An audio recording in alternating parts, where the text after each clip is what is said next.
En manchette aujourd'hui, un policier de la Sarre suspendu 7 ans après les faits et un incendie suspect à Amos. Le TVA Nouvelle Midi commence maintenant.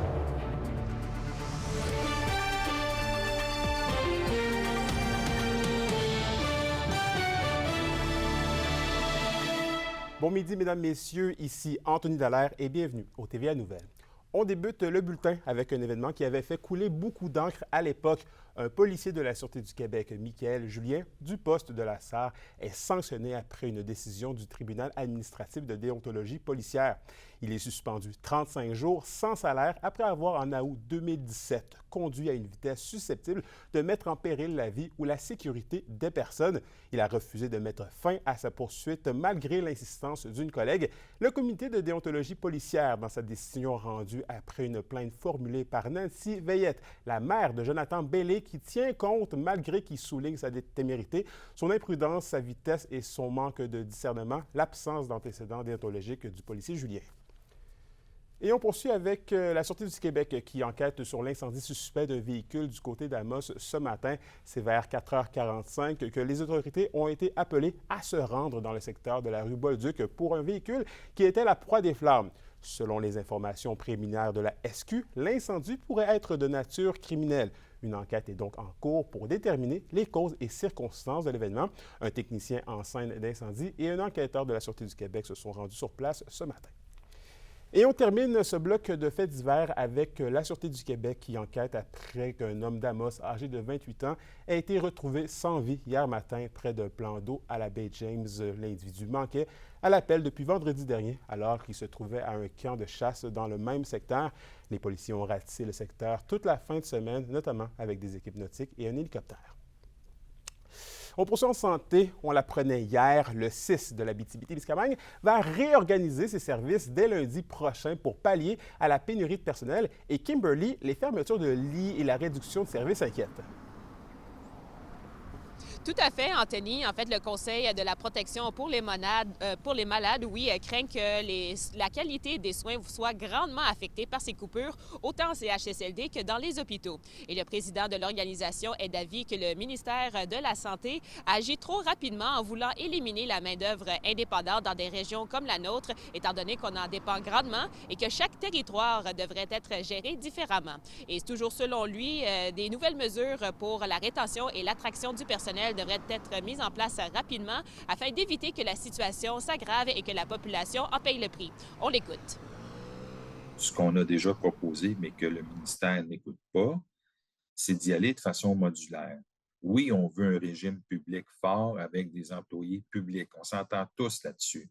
Comment on va y arriver? Ce n'est pas en donnant un coup de hache dans le réseau privé et en faisant en sorte qu'on aggrave la situation et surtout qu'on aggrave l'accès des patients dans votre région ou ailleurs.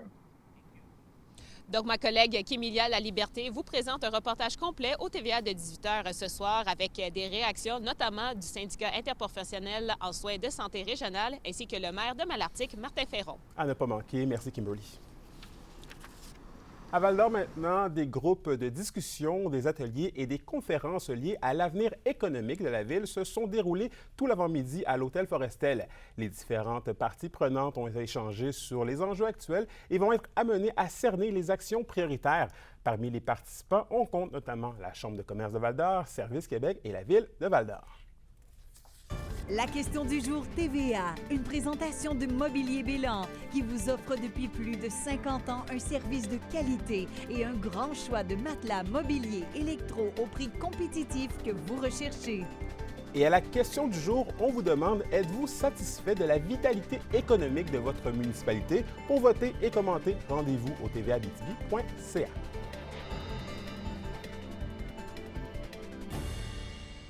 Et toujours à Val-d'Or, le ministère des Transports va dévoiler des informations au sujet des travaux d'agrandissement du carrefour giratoire de Sullivan à l'intersection des routes 111 et 117.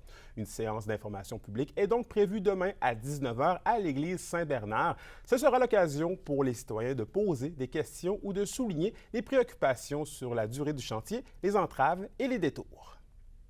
Et du côté de Rouyn-Noranda maintenant, plusieurs contrats ont été octroyés hier lors de la séance du conseil municipal de la ville.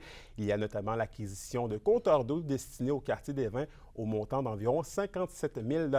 La Ville prévoit aussi la réfection des trottoirs situés sur la 7e rue entre l'avenue Frédéric-Hébert et le chemin Trémois au coût de 335 000 $. Près de 206 000 $ seront consacrés aux travaux de traitement de surface et près de 91 000 $ pour les travaux de scellement de fissures sur les différents tronçons du territoire.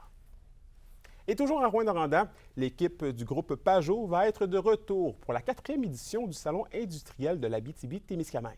Les 4 et 5 juin prochains, plus de 100 entreprises seront présentes à l'Aréna Jacques-Lapierre de Rouyn-Noranda pour exposer leur savoir-faire et présenter leurs dernières avancées technologiques. Des activités sont à l'horaire, comme des événements de maillage des industries régionales et provinciales, des enregistrements, de balados en direct ainsi que des démonstrations d'équipements. Le ministre Jean Boulet s'est rendu à Témiscamingue hier soir. Il a pu rencontrer des acteurs de l'industrie forestière qui est en pleine crise. L'élu a également profité pour annoncer une aide à la Maison des jeunes. Kimberly Hall était également sur place. Le ministre du Travail, Jean Boulet, se dit très préoccupé par la crise forestière au Témiscamingue. Il évalue ce qu'il est possible de faire pour aider les travailleurs et les familles concernées en rencontrant quelques membres du syndicat Unifor. C'est super important pour notre économie ici. Je pense qu'il faut peut-être repenser certaines opérations, mais il faut voir si on peut se donner une vision de l'avenir avec un plan qui est clair. Et on voit comment on peut le mieux intervenir pour aider tous ceux qui sont concernés par la compagnie. À travers des discussions dans la journée, il a également pour objectif de trouver des pistes de solutions afin d'éviter d'autres fermetures. Il faut discuter, dialoguer, voir s'il y a des solutions, voir si c'est potentiellement évitable, comment on peut l'éviter, une fermeture qui pourrait devenir définitive. Fait qu'on est en mode d'analyse, puis d'abord et avant tout, les facteurs humains nous préoccupent beaucoup. Jean Boulet a également annoncé une aide financière de 300 000 $ pour améliorer le bâtiment de la Maison des jeunes Liaison 12-18 à Témiscamingue. Une bonne nouvelle pour plusieurs adolescents qui sont affectés par ces fermetures temporaires. 190 différents jeunes pour un montant de 3 809 présences. Ça fait 40 ans qu'on est vraiment avec les jeunes, pratiquement au quotidien. On leur fait vivre plein d'expériences afin d'augmenter leur estime de soi, leur faire vivre plein de réussites, découvrir de nouvelles passions. L'argent va servir essentiellement aux nombreuses rénovations à faire au sous-sol du bâtiment ainsi qu'au toit. Le plafond, le plancher, l'électricité, la salle de bain au sous-sol. Il faut creuser aussi à l'extérieur parce que le sous-sol prend l'eau. Poser une membrane et un drain au sol.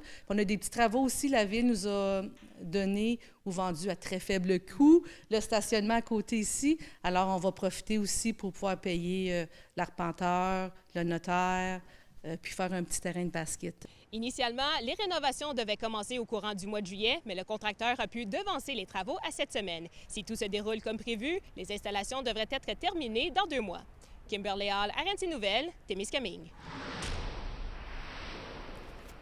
Au culturel, après 3 ans d'attente, la boutique 90 de Rouyn-Noranda était heureuse de présenter vendredi dernier le vernissage de l'artiste Amy Sirard. Celle qui s'est fait connaître à travers de nombreux marchés de Noël dévoilait en formule 5-7 une autre facette de sa créativité.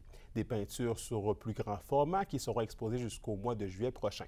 Les gens sont invités à venir admirer ces toiles directement à la friperie 90 au 135B rue Perrault-Est.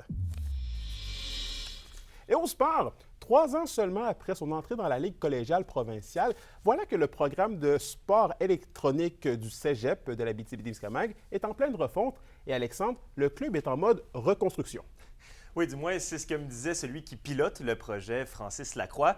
Il faut savoir que le programme d'e-sports à Rouyn-Noranda avait débuté sur une bonne note en 2021, alors que l'engouement était grand à travers la province, suite à quoi l'équipe des Astrel Gaillards a eu de la difficulté à recruter année après année un groupe d'étudiants qui partageaient une passion commune pour le même jeu et aussi à trouver un coach suite au départ du premier entraîneur. Il faut savoir que la Ligue collégiale provinciale exige un cadre, notamment un seul jeu, des compétitions, des entraînements, ce qui est exigeant selon Francis Lacroix. Selon lui, c'est désormais un retour à tout simplement faire rayonner le sport électronique, raviver l'intérêt pour le jeu chez les jeunes, car semble-t-il que l'engouement pour les e-sports organisés à travers le Québec aurait ralenti. Si justement, après l'année prochaine, on décide de faire de réembarquer dans la Ligue collégiale de sport électronique. Il n'y a rien qui nous en empêche. Donc vraiment, c'est comme je reviens à dire, on démocratise, on diffuse, on publicise. On va essayer de créer un engouement, de faire découvrir ça. Les étudiants veulent avoir de quoi qui est moins rigide, qui est moins encadré pour justement démocratiser ça. Fait qu'on va y aller vers là. Alors, jouer pour le plaisir de jouer, ce sera la nouvelle approche du Club social pour les prochains mois. Et pour ma part, je prépare un reportage complet sur les e-sports dans la région pour ce soir. Parfait, merci Alexandre. Au revoir. Et justement, le cégep de l'Abitibi-Témiscamingue a désigné 2 recrues de l'année dans le mouvement Astrel Gaillard lors de leur soirée vie étudiante. Il s'agit de Frédéric Dany, qui va être étudiante en technique de physiothérapie. Elle s'est démarquée en cross-country et en natation. L'établissement souligne aussi son aptitude exemplaire lors des entraînements en compétition. Par la suite, Malek Prudhomme, étudiant en sciences de la nature au campus de Val-d'Or, est félicité pour son travail dans les buts dans la nouvelle équipe de soccer extérieur. Et la météo de l'Abitibi-Témiscamingue aujourd'hui, c'est une alternance de soleil et de nuages avec un maximum de 14 degrés. Pour ce soir et cette nuit, c'est partiellement nuageux pour l'Abitibi et pour le Témiscamingue, c'est dégagé avec des maximums oscillant entre 1 et 2 degrés. Et voilà, c'est complet pour ce midi. Merci d'avoir encore une fois été des nôtres. Nous, on se retrouve ce soir, 17h58. D'ici là, je vous souhaite de passer une excellente journée.